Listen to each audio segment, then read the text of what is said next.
So thanks everyone for joining me for this session. So my name is Shashank Gugnani. I'm a software development manager in the database transactions and application development technologies team at Oracle. So today I'll be talking about some of the very cool features we've been working on, basically integrating GraphQL into the Oracle database and how that's making it very easy to build applications. Just a quick note on our safe harbor statement: whatever is presented can change in the future. So let's start by talking about the relational model. The relational model is incredibly powerful because it allows you to combine basic normalized data using declarative SQL and build any kind of application that you want. However, there's a challenge. You require a set of skill and effort to map basic application objects to database data, right? Typically, applications want to consume data as programming language and use case-specific objects. So a typical application object contains variables, references, methods, and a class hierarchy. However, the database stores data in flat relational tables. So converting language objects to this normalized relational data requires some skill and effort. This was commonly called the object relational mismatch problem. So this is a long-standing problem in the database area. And over the last several decades, there have been numerous attempts to bridge this mismatch. First, people proposed object databases. These store data natively in object format instead of tables. Then came object relational databases, which add user-defined types and inheritance directly inside the database. Recently, object relational mapping tools, or ORMs, have become extremely popular to generate code to map language objects into tables. And finally, we have document databases, which are also becoming popular to store data as JSON documents inside the database instead of relational tables. So all of these approaches have not been fully successful because they optimize for a specific use case and lose out on the relational model's capability to implement multiple use cases. So at Oracle, we've been building a feature which we believe fully solves this problem. We call it JSON relational duality. It's a new approach that architecturally provides the simplicity of use case specific solutions with the powerful support for multiple use cases. So it's really game-changing. Now, what is JSON relational duality? This feature allows you to store data as rows, basically in normalized format, to provide the benefits of the relational model and SQL access. Your rows can include JSON columns to store data for applications where the schema is dynamic or evolving. But you can access this data as JSON documents to deliver the simplicity of the document interface. So let's see how this works. We introduced this concept of a duality view, which is a view in the database. It allows you to generate JSON and APIs from relational tables. So let's imagine you have to build a student course scheduling application, where application object contains information about the student and a list of courses that the student has registered for. This simple application might require several normalized tables. So in this case, we have student, course, student courses, and teacher. So with duality views, you declare a recipe for assembling normalized rows into a JSON document. And you can define multiple duality views on the same set of data. So I can define a view for a student schedule. I can define a view for a teacher schedule. You don't have any data duplication problems. So the cool thing here is that these views are updatable. So you can read data from the view. You get back a JSON document. You can make any change you want in the JSON document and send it back to the database. And the database will figure out what has changed in that document and automatically update the rows underlying the tables. So this is really cool. How do you define a duality view? Right? So you define a duality view using SQL JSON syntax. In this case, we're defining a student schedule duality view. So we use the create JSON duality view syntax, and we pass in a SQL query, a SQL JSON query, to create the JSON document for this particular view. So in the body of the view definition, we have a single query which joins all the 4 database tables using correlated subqueries and uses JSON operators on top of that to produce a JSON document as the result. Now, as you can see on the right here, the SQL query is a bit hard to read. And that's because the SQL JSON syntax is a bit tedious and error prone. So users must explicitly write correlated subqueries with all the necessary join conditions. And the structural information is mixed with the data access information. So this makes the duality view incredibly hard to both create and also understand in terms of the syntax. So what can we do here, right? Can we use GraphQL as simplified syntax in this case to make life easier? We know that GraphQL is a great declarative data fetching alternative to REST because it allows a client to specify exactly what data it needs, and it has a well-defined type system, so it's very easy to use.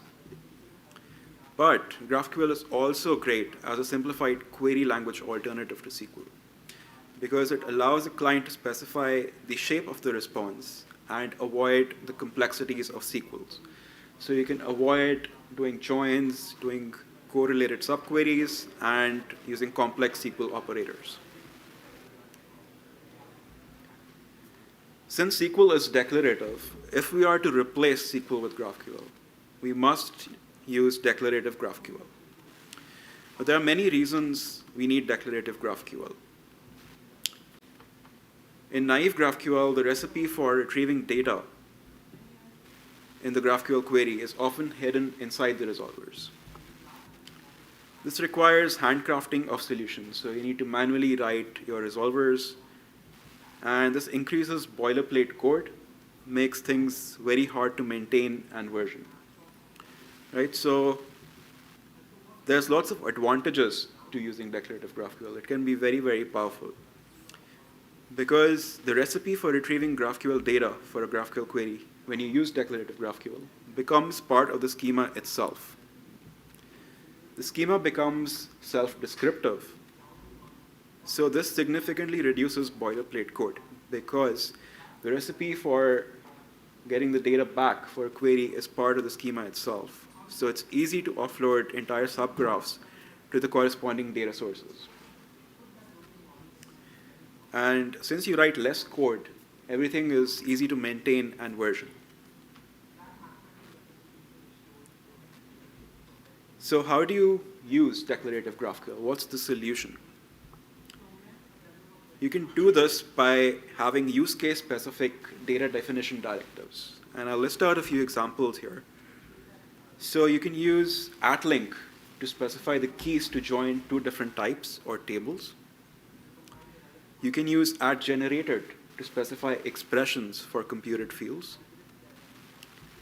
You can use @nest and @unnest to specify how to reshape the output for a particular query.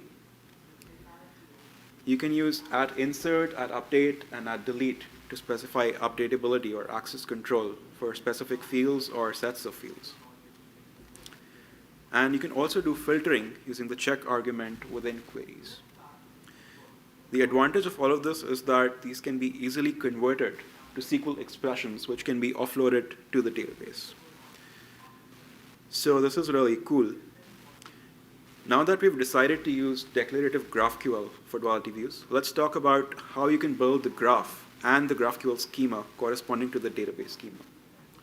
So if I look at the database schema, it can essentially be viewed as a graph where your tables represent vertices and the foreign key relationships between tables representing the edges.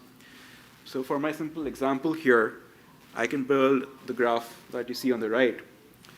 I have links between student courses and student, links between student courses and course, and links between course and teacher. So this is fairly easy to construct.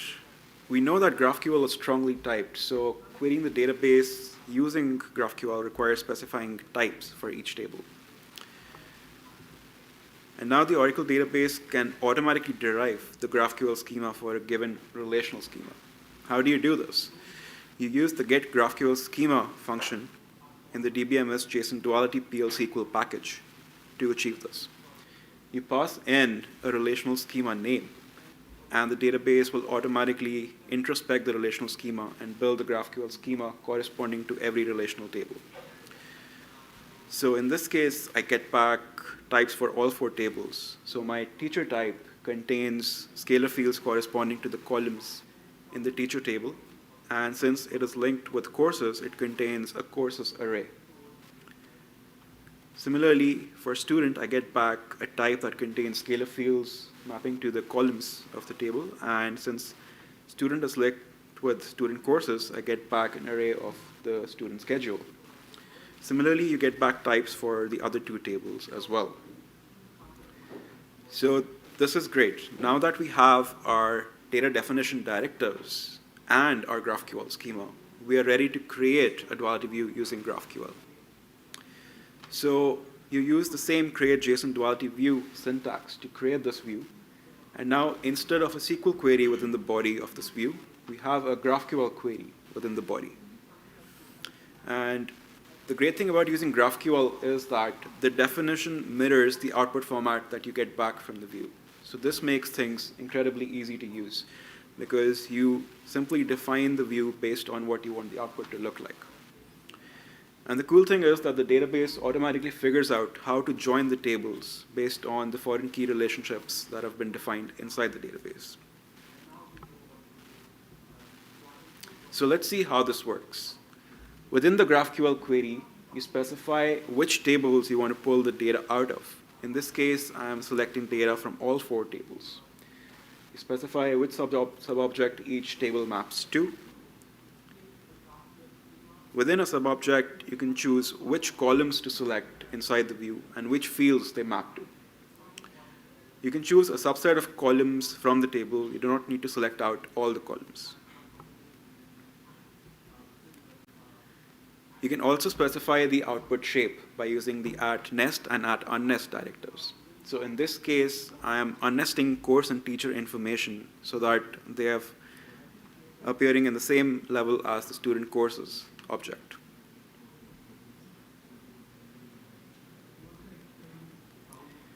I can also specify updatability using @delete, @insert, and @update directives.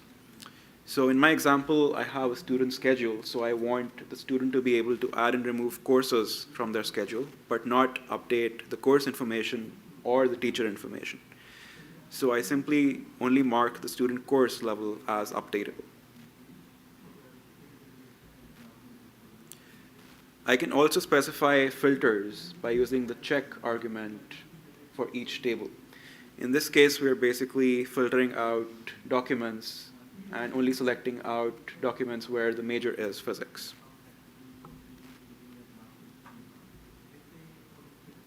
Finally, we can also specify calculations. So in this case, I'm adding a course count calculated field using the @generated directive. And the expression you see here is a JSON path language expression, which basically does a count of elements in the schedule array.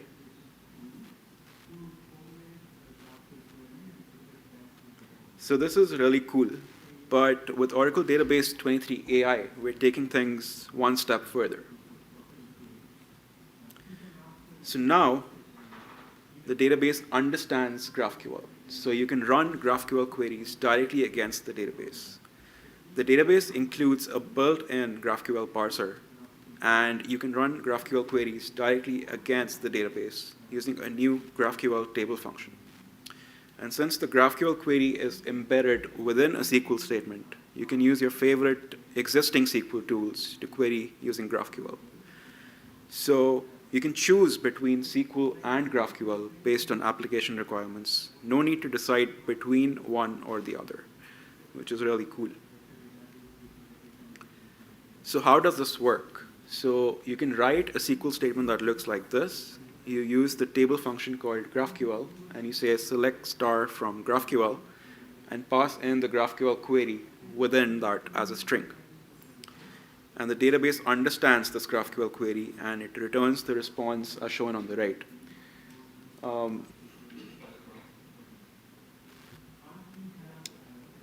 So this is cool. And another thing I'd like to talk about, which we've been working on recently, is building fast federation with declarative GraphQL to SQL translation.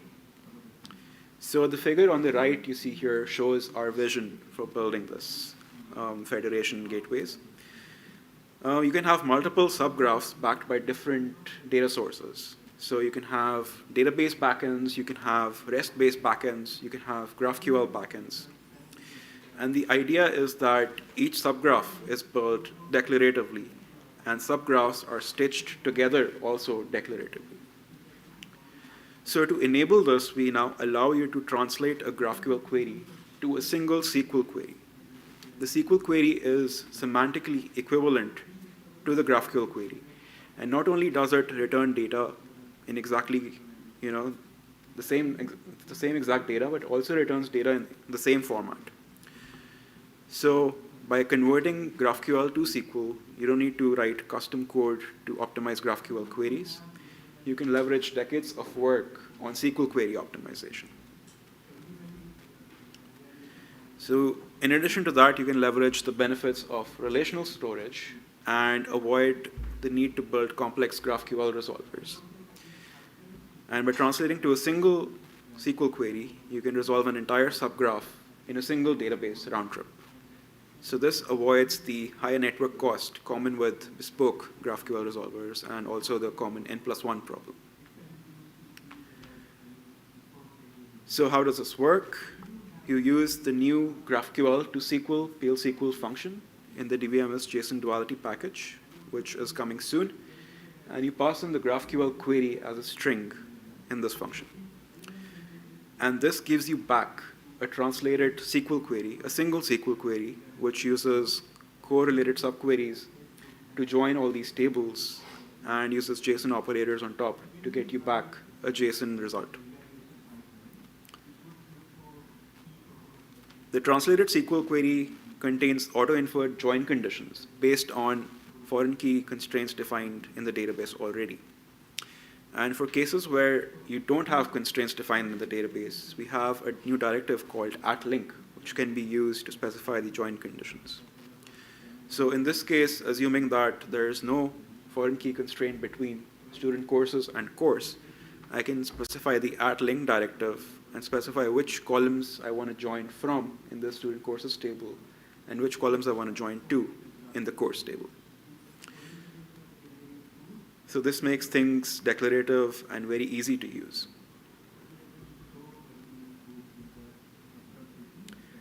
All right, so now that we have all of this, we want to build our subgraphs declaratively. That's the whole idea. And then we want to stitch together the subgraphs declaratively. So in this case, I have a query here called student, and I use the @db directive to specify how to resolve that query. So I simply use the SQL statement I got from the GraphQL to SQL translation within this directive. And once I do this, the recipe to resolve this query is all within the schema. So I can basically automatically derive my resolver, since the resolver only has to call the database with the SQL statement to resolve the query. So this makes things very easy to develop and build from the ground up. And you can do the same for other data sources. So for REST data sources, you can use the @REST directive to specify how to resolve REST queries. And for GraphQL queries, you can use the @GraphQL directive to specify how to resolve those queries. So the idea is that the GraphQL query can be completely offloaded to the Oracle database or to other data sources. And in terms of the Oracle database, we have made a lot of optimizations within the database so that this translated SQL runs in a highly optimized manner. So I could do an entire talk on just this part, but just to name a couple of optimizations, we use fast index lookups whenever possible instead of full table scans, and we push down filters as predicates on tables. So everything runs super, super fast. and your GraphQL query also runs super fast. So some key takeaways. So we looked at JSON relational duality, and we saw how it delivers the development simplicity of JSON plus the use case scalability of relational, and solves the object relational impedance mismatch problem. We saw how declarative GraphQL can be incredibly powerful and used as a simplified alternative to SQL. It can be used to define duality views and also query the database. Finally, the Oracle database now understands GraphQL. So this makes it very easy to use the database because you don't need to choose between SQL and GraphQL. It revolutionizes data access for a number of application use cases. So with Oracle Database 23 AI, you have the revolutionary GraphQL support along with JSON relational duality built in. So you can download the Oracle database for free and try this out today. With that, I'd like to conclude. Thank you. Questions? Yes. So this uses JSON path language, but we also support SQL expression. So instead of path as an argument, you can say SQL and put a SQL expression there, and basically you can do anything there because SQL is almost Turing complete, so you can pretty much do anything. Right, yeah, so the question was whether the square brackets within the syntax is an extension or standard. So this is an extension that Oracle is using because it allows you to exactly replicate the output format. If you do not use the square brackets, it still works, but it doesn't completely mirror the output format. Right, so the question was whether course count exists as a field or a column in the table. So course count is a generated field. It doesn't exist as a column in the relational schema. So you can basically generate it on the fly when the query is resolved in the database side. The database looks at this expression. It knows how to resolve this expression using existing columns or the JSON that's already been generated. Right, but just to follow up, does it exist in this GraphQL schema that you declared? It can exist once you declare it, but by default it does not exist because the relational schema does not contain this column. Thank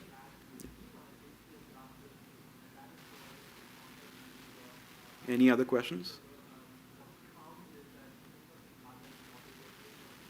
All right, great. Thank you for your time.